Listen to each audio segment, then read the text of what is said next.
This is Brad. With me is Jim Dietz and Jordan from Jersey. How you guys doing tonight? I'm ready to talk some Walking Dead.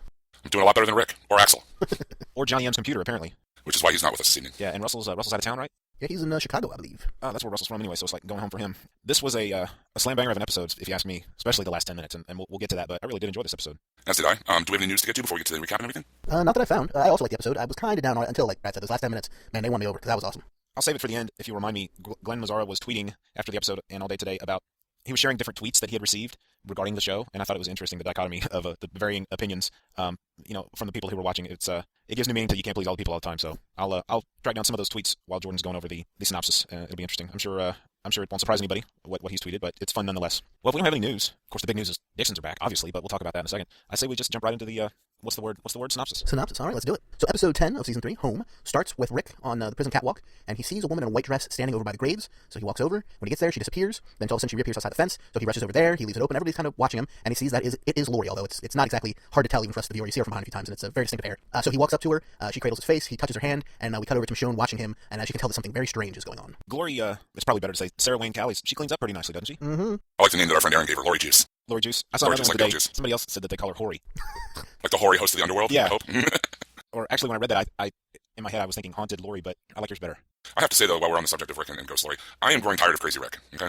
I mean, Rick is like, all through the thing has been like the pillar, but not the moral center so much, but the center of this group of people and keeping them together and alive. And I could see him freaking out for, a bit, an episode like we had with the ghost phone call in the first half of the season, or, even last episode with him like freaking out there at the end. But if they continue to string this along, I'm going to get really, really tired of it. I'm already starting to get a little tired of it now, so I just hope he kind of puts himself back together. Well, how many episodes has it been that he's been crazy? It was 2 on this side of the break, but how many before then was it? 2 as well, because there's the one where he was going to the prison just killing everything, and then there was the phone call episode. Okay. I mean, I totally understand and probably even agree with you, Jim. I don't want this to be another Sophia thing where she's missing for 8 episodes. I don't want Crazy Rick around for 8 episodes. But then I think, well, what would happen if my wife, died a horrible death like that? I might go a little insane. But, I'm not Rick. I'm the viewer. I would like This really isn't a show based in that much reality. Yeah. I mean, I can understand for dramatic effect and to make us question his leadership as they go into the big confrontation that started in this episode or whatever. I can totally understand. But if they don't bring Rick back from the edge of crazy pretty soon, I'm going to not be pleased. Like I said, I'm already getting a little tired of it. I think it might be more effective if he was crazy for a while and then he got it together and then he went crazy again, for part of an episode, or he thought he saw something and then he became sane again. Just the constant craziness, the whack jobness does get kind of old. But I think the never knowing when he's going to freak out again, that would kind of lend something to it. Yeah, and I think almost by overdoing it, they're kind of losing what would make it special. You know what I mean? Like I think, like you said, Brad, if he had like a slight freak out, like the phone incident like this, and then got together and was cool for a longer period of time, it's almost like a time bomb. You're waiting for it to go off. You know what I mean? I will say, and I don't want to get too far ahead of ourselves in the synopsis, but the silver lining of this is how Glenn is really stepping up. As far as like trying to take on Rick's role as leader of the group and the voice of reason, voice of sanity, as it were. So back over at Woodbury, the governor talks to Andrea, and he asks her to take over. He says he's not fit to lead the people at this moment, but she is, and she, it seems, agrees to take over. Well, and this bothered me a little bit too, because just in the last episode, he went out of his way to tell her that she was just passing through, that she was just an outsider. You know what I mean? And then she gave her a little Braveheart speech, and now he's ready to give her the keys to Woodbury. It just seemed kind of like an about face for him. I didn't take anything he said right there at face value. I just thought he was turning on the BS just to keep her around and just to throw her off guard so he could, in fact, keep an eye on her, and that's why he enlisted Milton later in the episode. I don't think he has any intention of letting her lead. I think he was just trying to hook her and get her to stay, guilt trip her into staying, if you will. He's afraid she's going to go running off to her friends, and he obviously doesn't want her to. Yeah, I think I agree with you there. It was more just to keep her out of the way. So meanwhile, out in the woods, Daryl and Merle are arguing while they're walking through the forest. Daryl wants to be back at the prison, but Merle says you're probably better off here because the governor's going to head over and slaughter everyone there. Back at the prison, Glenn decides, with Rick crazy and Daryl away, I'm third in charge, so he wants to fortify the prison against the governor. Herschel suggests that they flee instead, but Carl kind of shoots him down, and Glenn enlists Carl to investigate where Tyrese's group came in, because if there's an obvious breach, they want to take care of it. Back over at Woodbury, the governor visits Milton in the lab, and he asks if he can still count on him for his allegiance, and Milton says of course you can, and the governor tells him to keep tabs on Andrea. And later when Andrea asks Karen and Milton and Martinez where the governor is, they all tell her that he left Woodbury to go on some type of supply mission, but they dodge further questions. Worst liars ever. Particularly Milton. Yes, worst liars ever. I'm sorry. They just I don't know. I'm surprised Andrew just didn't call him right there on it, Was this the scene where the governor asked Milton if he would take a bullet for him? Yes. I reacted a lot like Milton did for some reason. I was like, wow, I don't know how else to say it. It kind of creeped me out when he said that. Would you take a bullet for me? I was like, man, this guy really is, just proving himself psycho. And I don't know that I would tell the guy, no, I'm not going to step in front of a bullet for you. He probably would shoot me right then and there. So I liked that scene for some reason. So we head back over to the prison, and Glenn and Carl get back, and they say that the boiler room is overrun with walkers again. And again, Herschel says we should retreat, but Glenn ignores him, and he says he and Maggie are going to go to the far side of the prison to look for the breach. But Maggie's still in her cell, kind of avoiding him, so Glenn goes to her, and he talks to her about what happened with the governor, and he asks her point blank, were you raped? She snaps at him, and she tells him all that happened, which was exactly what we saw on screen. She says she was not raped, and then she shoves him away, and bitterly asks him if he feels better now that he knows the whole story. I don't buy Maggie's problem. I don't buy her anger. It doesn't sit right with me. You would think it seems like she's being angry with him because he's concerned about her. Yeah, and that maybe she doesn't want to talk about it, and maybe she's frustrated or angry that he keeps asking about it. But all she has to do, ladies, is say, look, I know you're concerned. I'm not ready to talk about it. Will you trust me that I will come to you when I'm ready? That's all she had to say. Instead, there's this drama, which obviously was contrived for TV. I get it, but it still didn't ring quite true. I'm not one to use the word bitch when I describe females, but Maggie's being a bitch, and I think she's She needs to just relax. Obviously, this guy cares about her. I mean, am I way off in thinking this? I think it's a complicated situation, and they're both reacting poorly, but it's the type of situation that you can't exactly prepare yourself for, and therefore most people who go through it, well, I shouldn't say most people, but a lot of people who go through similar situations will react poorly. Pretty much the same thing I said last week about Glenn, just reversed on her. Yeah, I mean, even though she wasn't raped, it was still a very, jarring and excoriating experience for her, you know what I mean? And by proxy for Glenn, too, because he's powerless to help her in any way, and that's all he's been trying to do since he's fallen for her, is try to protect her and help her. So I agree with Jordan, they're both reacting poorly.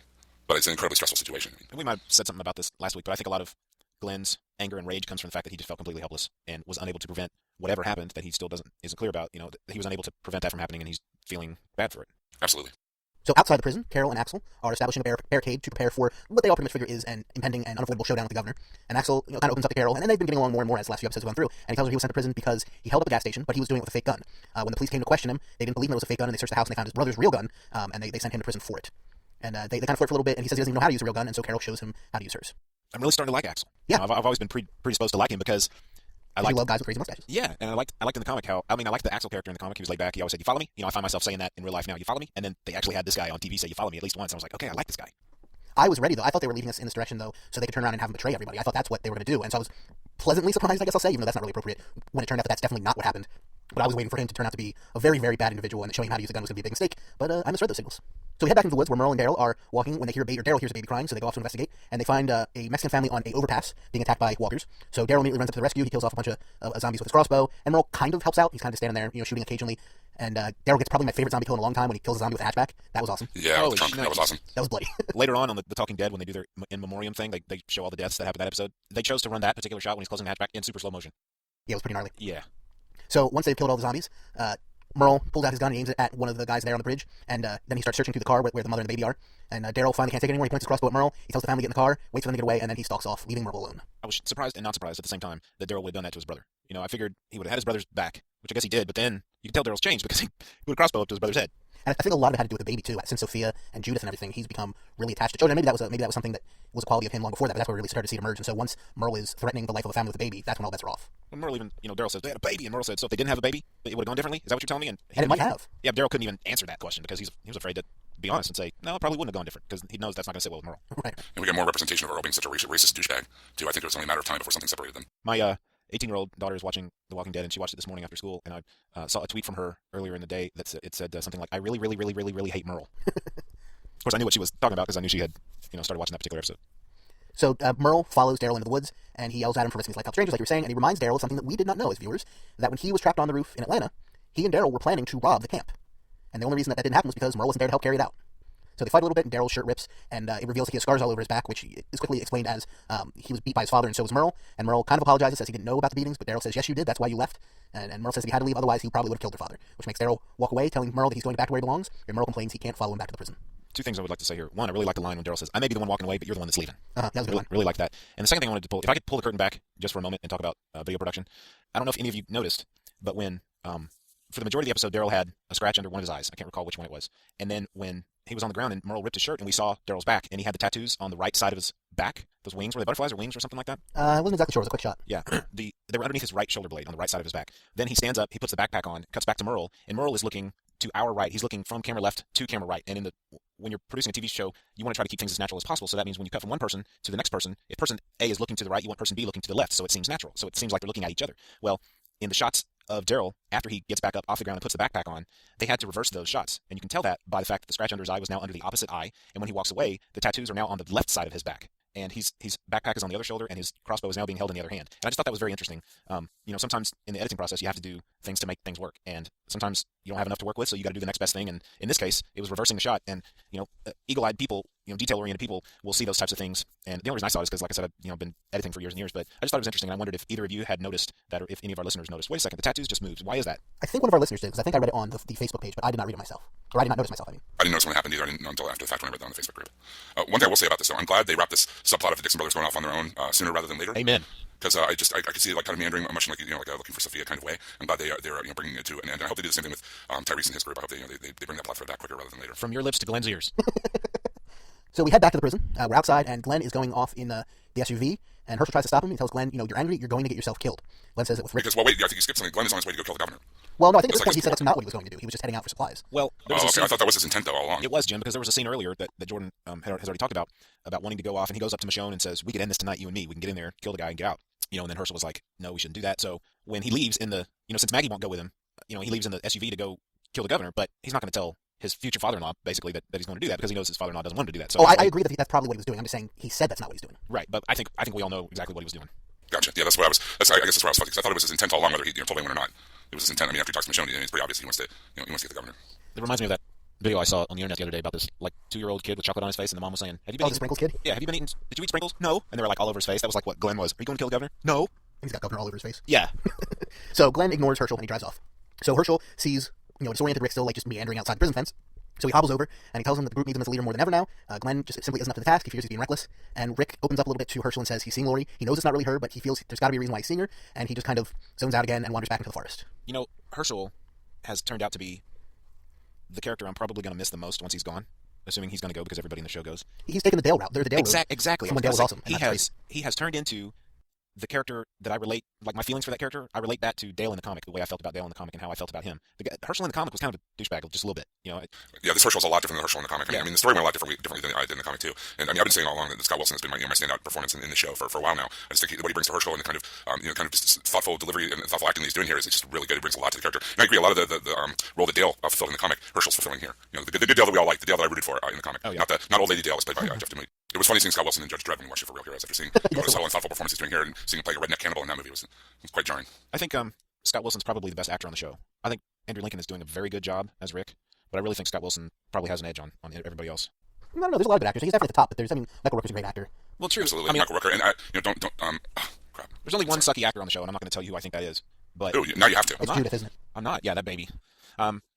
Everybody is pretty good on the show, but I think Scott Wilson's probably the cream of the crop. I'd have to give props to Andrew Lincoln and Chandler Riggs is a really good actor on the show. I mean, for his age, kind of performances he's been giving out, I think really impressive. I think the cast is pretty strong altogether. I think just recently, especially in this episode and the episode before when I had the conversation with Tyrese, that the character of Herschel is really making a big difference, a big impact on the story, much more so than they did in the comic. Absolutely. So back kind of inside the prison fence, still in the courtyard, Carol and Axel are still talking when out of nowhere, Axel gets shot right in the head. He's dead instantly. He falls down. Carol kind of drops to the ground and hides behind his body, using him as a human shield. And we see that the governor is out of the tree line, and he's the one who shot Axel. And Rick's group runs for cover as the governor and his men attack. They're all shooting from both sides, and for the first time in the show in a long time, everyone is a terrible shot. It's stormtroopers all around, and Maggie eventually kills one of the Woodbury soldiers who got himself on top of one of the exterior guard towers. And at that point, a bread truck, or some type of truck, it says here bread truck, but I don't know exactly what type of truck it was, comes crashing through the prison gates. Was it from Frank's Bread Shop? Oh, that would have been awesome. Yeah, it would have. And it stops in the middle of the prison yard. Wait, before you go any further, let's save that part. Okay. I gotta say, yeah, I was like, what's the deal with everybody missing? And nobody can hit the governor, and he's standing still and not moving. All he's doing is he's doing a Mr. Agent Smith from the Matrix thing when he moves just a little bit and a bullet passes by him and hits the car next to him. Which is amazing considering he has literally zero depth perception at this point. Yeah, exactly. Even Carl's a better shot than what we saw in this. But I gotta say, alas, poor Axel, we knew him well. Is that the quote? He was telling the joke. I just thought it was ironic. Hey, let's give him a little bit of backstory. Let's give him a little bit of character development. Okay, now let's shoot him in the head. Yeah. I like the story he's telling about his brother had a money problem because he wouldn't loan me any. There's one time this son of a bitch, that was just, I think I swore out loud. I don't swear as a point of pride or as a, it's not part of my vocabulary, but I was by myself watching TV and I think I swore out loud on that because it caught me so incredibly off guard. I think I let out a very loud either holy crap or holy cow, and I know it was audible and I know it was loud because that took me off guard. I just thought it was funny that when we saw them coming into the prison, when they were cleaning things out on their way in, we were talking about how we want all of them on our Halo or on our Call of Duty team because it was all headshots all the time. And now, that they're being attacked by real people, they can't seem to hit the side of a barn. Okay, so now here comes the noise, and I was talking to my buddy Chris at work today. He's a big Walking Dead fan, and he said when that truck came in, when you first heard it, he goes, I thought it was a tank. That would have been cool, or a helicopter or something. Yeah, I didn't know what it was, and when I heard it coming, and the governor got that look on his face, I was like, okay, this is not good. And then it comes barreling through, and I thought, oh, it's full of soldiers, right? That was my first thought was, they're going to take this place by storm. And, of course, that's not what happened. With the way it had that kind of ramp thrown up top, I kind of figured it was what it was, but it was really tense because it comes to a stop and just sits there for 20, 30 seconds with no music, and it's just sitting there, and you have no idea for sure what's going to happen. But then that back door opens, and then the ramp falls down, and walkers just stream out. They had them packed into a clown car, and the governor drives off and leaves our team to deal with all the zombies.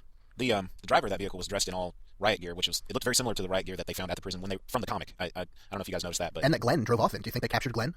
Oh no, he came back, didn't he? No, he came back. Yeah. But it was full body. It had the fold down mask. I thought it was really cool. We saw that person. It was almost like paintball armor. Yeah, and that was a thin person. I almost thought for a minute it was a woman dressed up all in armor. I think it was, had a ponytail. Oh, okay. Which isn't necessarily indicative of a woman, but had the same frame. Okay. We saw that person run off, take a couple of shots at Michonne behind the overturned Winnebago or whatever that was, and then that's the last we saw of that person, so we don't know where that armor-clad stranger is. It's also a great tradition of villains to leave their heroes to their fate and not actually watch them die. Going back to James Bond movies, and they even made fun of it in Austin Powers. I'll get it done. I'll shoot him right now. No, we need the sharks with the lasers on their head. The only thing I thought it was cool. They weaponized the walkers like that, and that was a great idea. But the fact the governor takes off and leaves them to do their work, I'm just like, okay, I'm going to leave you in the death trap that can't possibly be beaten now, and I'm just going to assume you die. Well, it all depends what his intent is. Is he intending to kill them all, or is he intending to show them, hey, we mean business too. Stay the F out of our town and leave us alone? It's probably the latter, but if the former happens, that's even better. True, and I'm sure by the end of the season, I'm sure we'll get that. Yeah, something I also noticed, the last 10 minutes there was no dialogue. Almost none. I think a couple people Almost shouted. none. shouting, Yeah, like, there's get some out of battle here. chatter, but as far as like actual dialogue or whatever, I mean, there was none. And I timed it on my DVR. It's like a 10-minute segment without any real dialogue. In my opinion, I know we haven't finished talking about it, but this is the best last 10 minutes of an episode yet in the entire series. I can get behind that. It's been my favorite last 10 minutes of any episode ever. So when the governor leaves and leaves our teams to deal with the zombies, Herschel, as soon as the shooting started, he was out by the fence with Rick, so he dropped to the ground, and he's got his crutches, of course. The zombies are coming for him. He's taking out as many as he can. Rick quickly runs out of ammo, and he's being attacked by zombies outside the fence. And this is when, like I said, he's out of ammunition. A couple of zombies are about to bite him. He's surrounded when suddenly a crossbow bolt goes right through the head of one of the zombies right in front of him, and Daryl and Merle rush in and help save the day. And they help kill most of the surrounding walkers outside the fence. They get everybody back inside the prison yard, inside the gate that wasn't taken down, and the episode ends with zombies just swarming in from the outside areas into the newly opened up outer section of the fence. And I'm really surprised that no one on YouTube and no one on the internet has superimposed the theme to Dukes of Hazzard to scenes with the Dixon brothers. I'm really serious, just some good old boys. Because I was kind of thinking that when it came to save the day, I was kind of thinking, I could hear the general in the background, but I think if anybody out there is so video inclined, I think that would be hilarious. I'm going to do that, actually, now that I have some free time. I'm going to do that. I'm going to collect a bunch of footage of the two of them together and cut together a video just for you, Jim. Oh, that's sweet. So before we get to our Buster ratings and listener feedback and some other fun stuff, Jim, why don't you tell us about our fine sponsor?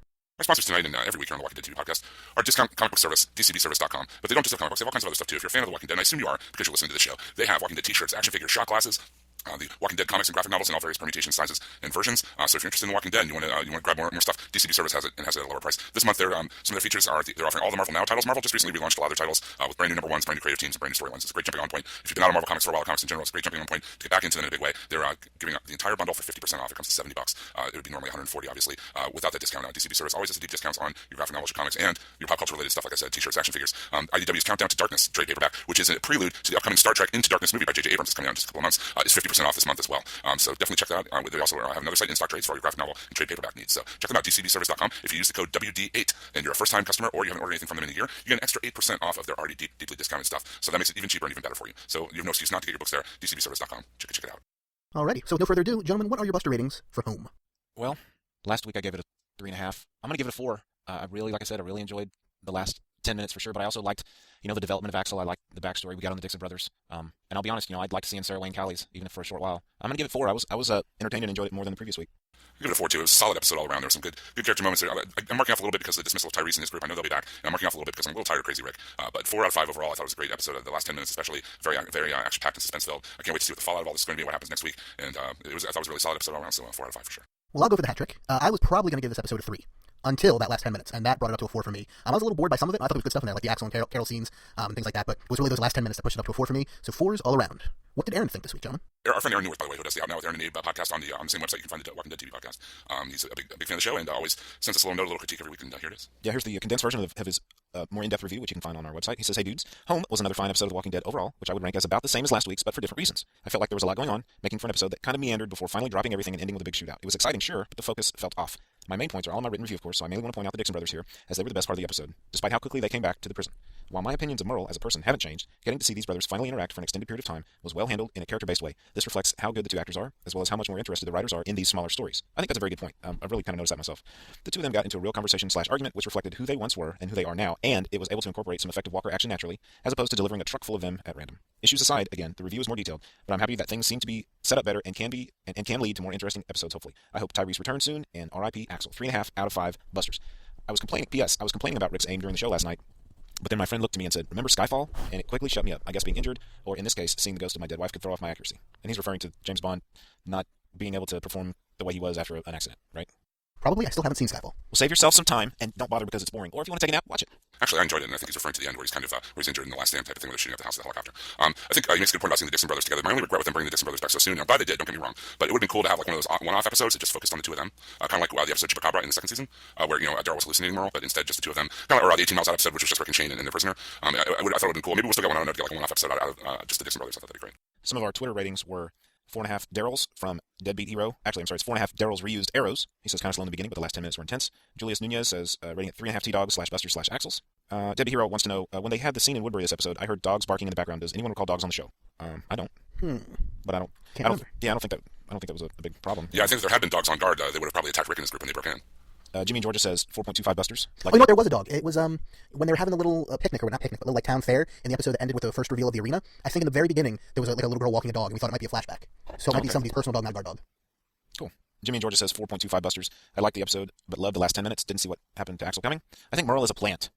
I wonder what he What could he be a plant? You mean like Like the he's governor? secretly working for the governor. Still, even though the governor threw him in the pit with the zombies and fighting his brother? Unless that was all just an elaborate ruse. Mostly I just want to say elaborate ruse. And you said it well. Elaborate ruse. You got Facebook stuff, Jim? I sure do. Newt Knight gave it 5 out of 5 shot in the head and axles. Donnie Salvo from Tales in the Attic on HHWLOD.com and Nothing's On podcast. He was giving it a 3 until the end, and now he'll give it a 4, just like you, Jordan. Susan Monk, 4 hatchbacks and axle body shields. Don Heffer gave it a 4. Elisa Gonzalez, 5 out of 5. Daryl and Merle really together now and even getting some insight into their past was excellent. Mike Jones gave it 5 broken axles out of 5. Terry Bernard gave it about 3.75. He enjoyed Daryl helping the family on the bridge. It seems to be a very popular part of this episode. 4.5 axle shields from Heather Campbell, and Everard gives it a 3.25. He's wondering about why Tyrese is dismissed so quickly, and he's pretty sure he'll be back. Crystal Cornelius, 4.25. Robert Negro, a 5 or 4.5. Echo Alpha gives it a 5 out of 5. Leslie Johnson, 4.5. So it's a pretty well regarded episode. Shane Jenkins gives it 4 Herschels hiding in the grass. I thought that was pretty funny. 4.25 sloppy hatchback kills from Christopher Levine. And Belinda Clark 8 asks, where was Little Ass Kicker? I'm gonna guess she was in her bassinet from last episode. I would guess so. Maybe they should give her a gun. She might have had better aim than some of the crew. And Luke Smith gave it a solid 4 out of 5 and says, bring on the Walker Bomb. So if you'd like to be a part of our Facebook group, it is pretty active. We keep it posted with all the Walking Dead news and cool stuff that we find around the web there. It's the Walking Dead TV podcast Facebook group. Check it out and join it. I mentioned Glenn Mazzara's tweets earlier, and one of the first things he tweeted after the show ended was, "You guys got too comfortable." We know what that means.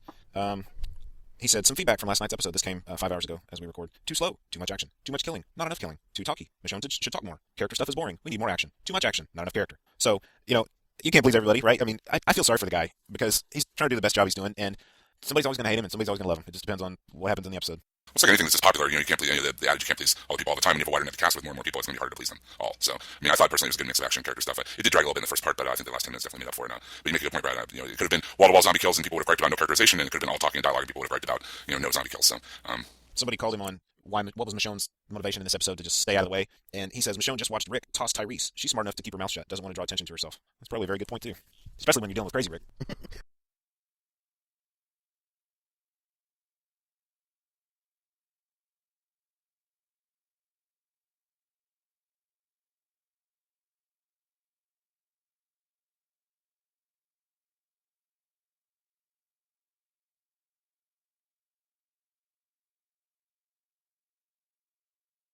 Alright, so after the ending here, we'll of course have our preview for next week's episode. Mild spoilers, as always, but we keep it as little as possible. Until next week, though, you can leave us a voicemail at 516-468-7912. That's 516-468-7912. Or send us an email, comments@walkingdeadtv.com. And don't forget to check out HHWLOD.com for all of our great shows like Half Hour Wasted, LOD, PKD Black Box, and Out Now with Aaron and Abe. And of course, all those shows can be found on Facebook as well, as can this one. Follow us on Twitter at WDTV Podcast and at HHWLOD_network. And so until there's no more room in hell and the dead walk the earth, remember, in times of crisis, nothing beats a human shield. Have a good week, everybody. Good night. keep your head down. And next week on The Walking Dead, episode 11 of season 3 will be entitled I Ain't a Judas. And the plot synopsis we have is: Rick and the group are forced to make a decision now that their safety is no longer guaranteed. Andrea feels uncomfortable now that Woodbury has become a police state. I can't wait. Have a good